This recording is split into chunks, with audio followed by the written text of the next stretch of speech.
So, how did we get here? How did we come to understand the human mind in the way that we do today? It's a question that really shapes our lives, our culture, everything. Today, we're going to go on a pretty fascinating journey to figure that out. I mean, have you ever really stopped and thought about it? The way we talk about things like stress or anxiety or depression, it just feels normal now. But the way we see it all is actually the result of this long, twisting, and honestly, often really difficult history. So we're going to travel through time together. We're going to explore how our whole perception of mental health has changed, from a place of fear and superstition to one of compassion and eventually science. Okay, let's get into it. So here's our roadmap. We're starting way back in the ancient world with supernatural beliefs. Then we'll zip through the Middle Ages, see a new dawn of compassion during the Enlightenment, witness the rise of asylums, and then watch the scientific revolution of the 20th century that brings us right up to today. Okay, first stop, the ancient world. For the earliest civilizations, the mind was this total black box, a place of deep mystery. And anything that happened inside it, well, that was usually explained by powerful, invisible forces from the outside. Back then, there were really two completely different ways of thinking about this. On one side, you had supernatural beliefs. If you were struggling, it was seen as a divine curse, or maybe you were possessed by a spirit. The treatment for that? Rituals, prayers, incantations. But then, you get this radical new idea from thinkers like Hippocrates in ancient Greece. He basically said, hey, wait a minute, what if this isn't about the gods? What if it's about the body? He suggested it was an imbalance of fluids, the humors, and that was a huge leap forward. It was the first real step towards seeing the mind and body as connected.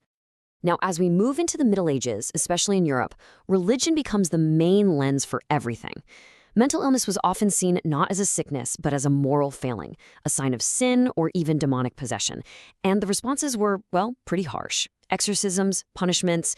People were confined in what were called asylums, but these weren't places of healing. They were really just prisons. But it's so important to know that this wasn't the story everywhere. At the exact same time, in cities like Baghdad and Cairo, hospitals were offering incredibly humane care, using things like music therapy and peaceful activities to help people get better. Just a totally different world. Okay, now we arrive at a huge turning point. After centuries of fear and punishment, this brand new idea starts to bubble up. The idea that people experiencing mental illness are, still human beings, and that they deserve to be treated with dignity and kindness. I mean, just to understand what people were up against, listen to these words from the American reformer Dorothea Dix. She described what she saw as in pens, stalls, cages, chained, naked, beaten with rods, and lashed into obedience.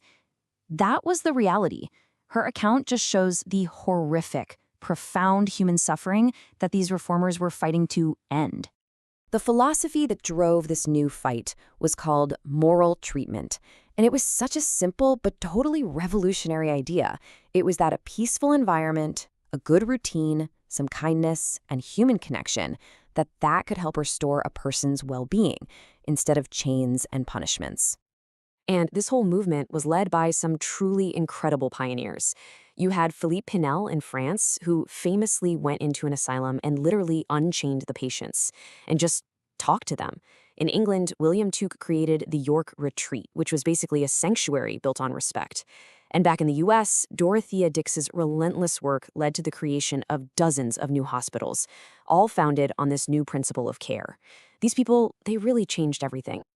All right, let's jump ahead to the 20th century, because this is where the focus starts to shift again.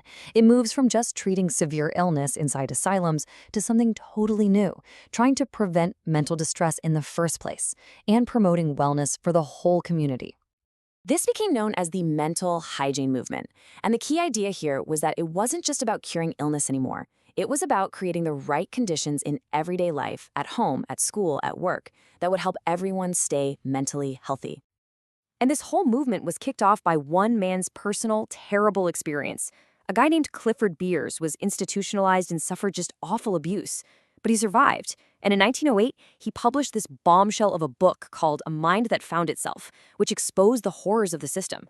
His story just ignited a national movement that pushed for better hospitals, more community support, and a real focus on prevention for everybody. He completely changed the conversation. Now we get to one of the most dramatic shifts in this entire story, the Great Exodus. this massive move away from those huge isolated institutions and toward a whole new model of community-based care. So check out this number. In 1955, in the U.S. alone, there were over 500,000 people living in state mental institutions. 500,000. Now, look at this.